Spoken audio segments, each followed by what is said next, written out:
Well, guys, things got a little deep. Things escalated quickly once we got into the 61 Corvette. Started measuring everything up, trying to figure out what looked so cockeyed and so crooked in it. And I wish we would have taken the video beforehand that we pulled all this stuff apart. But basically, the A-arms sit up here and they get shims in between the A-arms to get your caster camber, your toe in, toe out, and everything.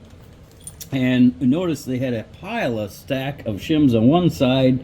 The opposite side had 1/8 of an inch of shim. This side had 1/8 of an inch of shim. That side had like 1.25 inches of shim.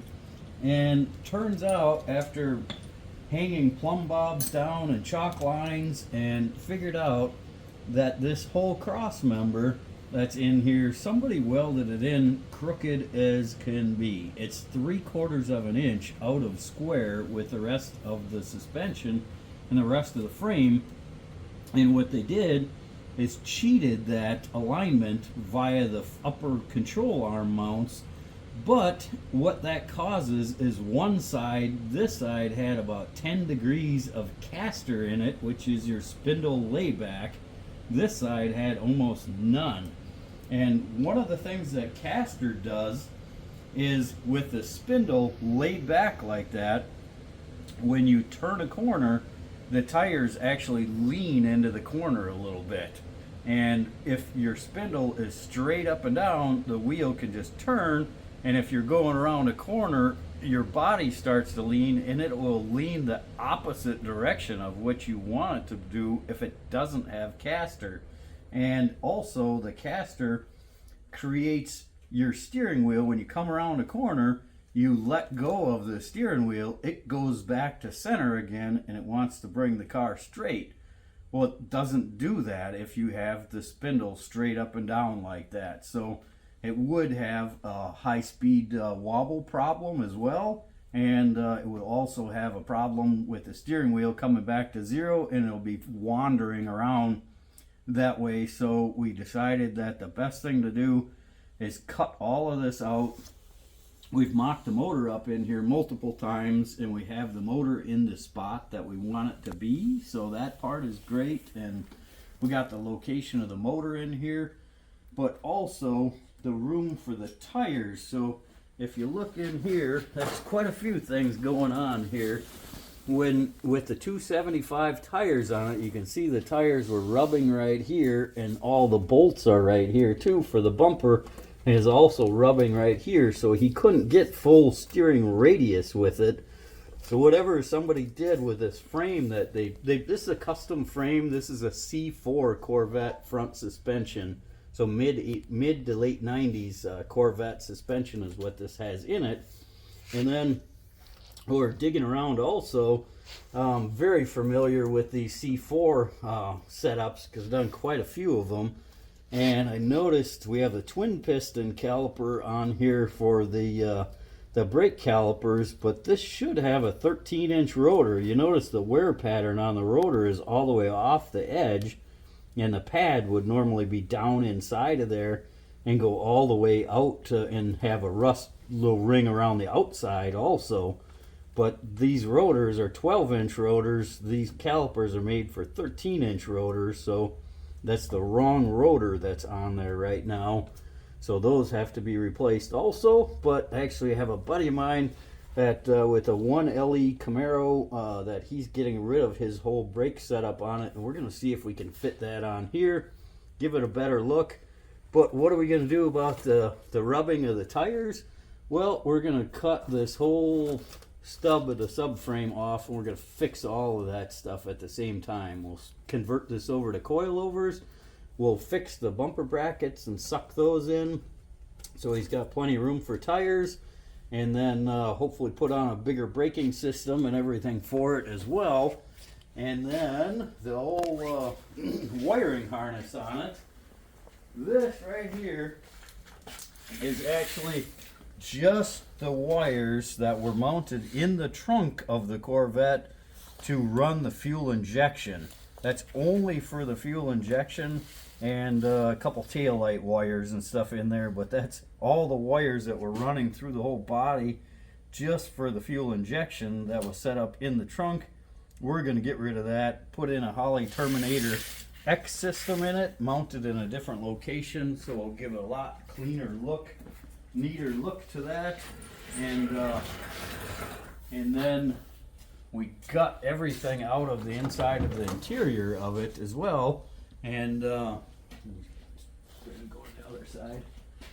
And we took all of the wires that were underneath the dash here and gutted all that, but then got into another can of worms, was the steering column in here. This steering column literally was held on by a U-clamp from a hardware store for $1.59. Like, that's what was holding the steering column up, and plus it had some wood screws going into the fiberglass, and that's in the whole bottom. It just had this massive bunch of plates that were in it to hold the steering column in it that wasn't made for the car, and it just cobbled everything up so badly. The clutch pedal, you can see how far down the clutch pedal is right now. That's the way that was set up, because somebody had welded an arm onto the bottom of it and put a slave cylinder in it, because this would have had a mechanical clutch in it in the first place in 1961, but somebody converted it to a hydraulic clutch. But they should have put the slave cylinder way up high, so it only uses a little bit of your pedal travel when you push down. They mounted it way down at the bottom of the pedal, so they had the pedal 3/4 of the way depressed before you would even engage the clutch at all. So we're going to redo that. You can see up on the firewall there's 3 big holes in there now, and we're going to put a single plate across there to get that all taken care of, and we'll get all the stuff mounted. We'll get the drive-by-wire pedal assembly all in there. We're going to redo all the swing pedals. We also have a plate for the vintage air that's going to go over in that center console that we have to mount all our vintage air controls and stuff in it. This is going to get Dakota digital gauges and stuff, which we're waiting on yet, and bunch of stuff more to do to here. But the rear suspension in this car isn't any better. And the alignment of the doors and stuff isn't too good, so all that needs to be addressed as well. And let's lift this thing up, and I'll show you the bottom of this thing too, and show you the rear suspension.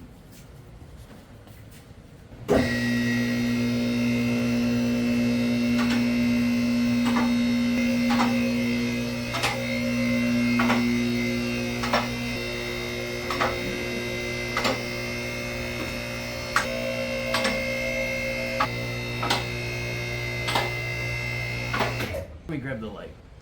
Well, let's see what's going on underneath here. So somebody painted this thing and did an awesome job. They must have painted it all off of the frame and everything. So the whole bottom of the car has got a nice gloss finish to it and everything too. But you get to the back here, and I'm not sure what is going on here, because there's a whole lot of wrong going on here. So this is a Corvette C4 rear suspension as well. But somebody had made these mounts up on here, but it's right in the way of the axle tubes is where they put that mount to be.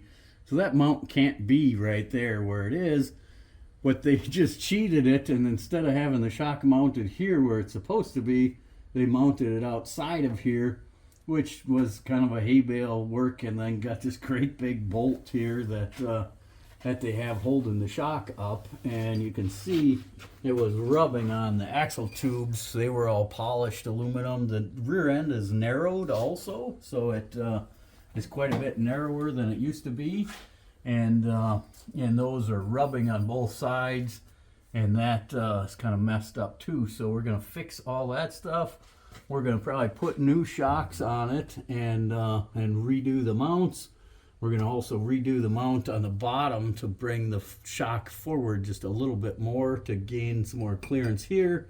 And we're going to take all that stuff out and then redo all the brake lines. So this is a proportioning valve that's adjustable for the rear brakes.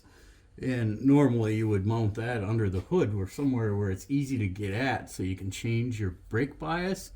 And then it also had on the floor here, there's a proportioning valve. It had that mounted on the frame, and with that was a disc drum set up on it.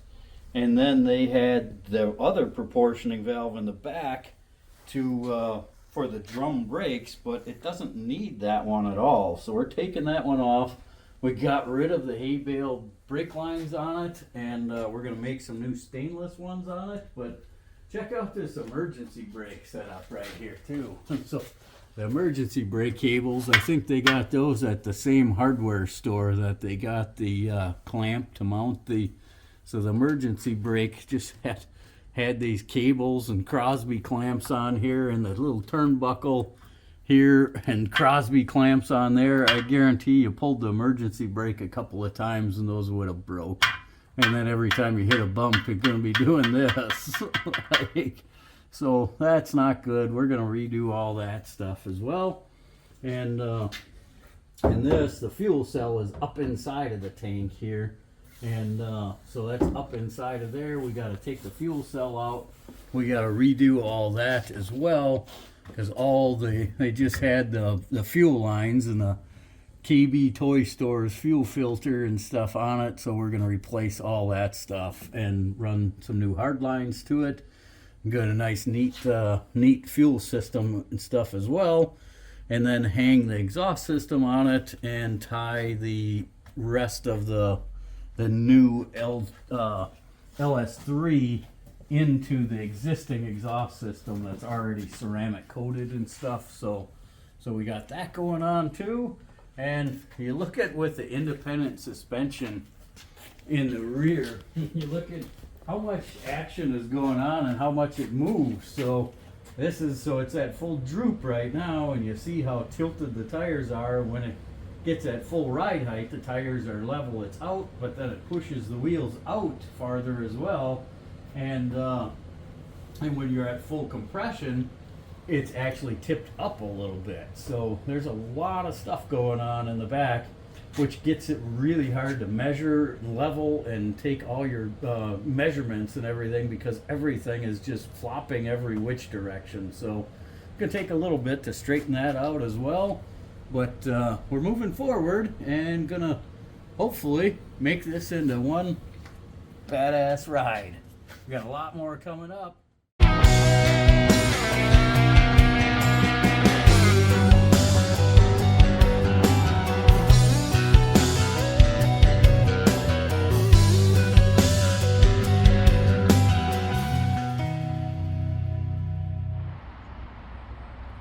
Don't forget to like this video. Click like, throw me a comment, let me know what you think. Ring the bell for those notifications when we get a new video. We got lots more coming up, guys. A lot of cool stuff coming up. I hope you guys are enjoying the ride.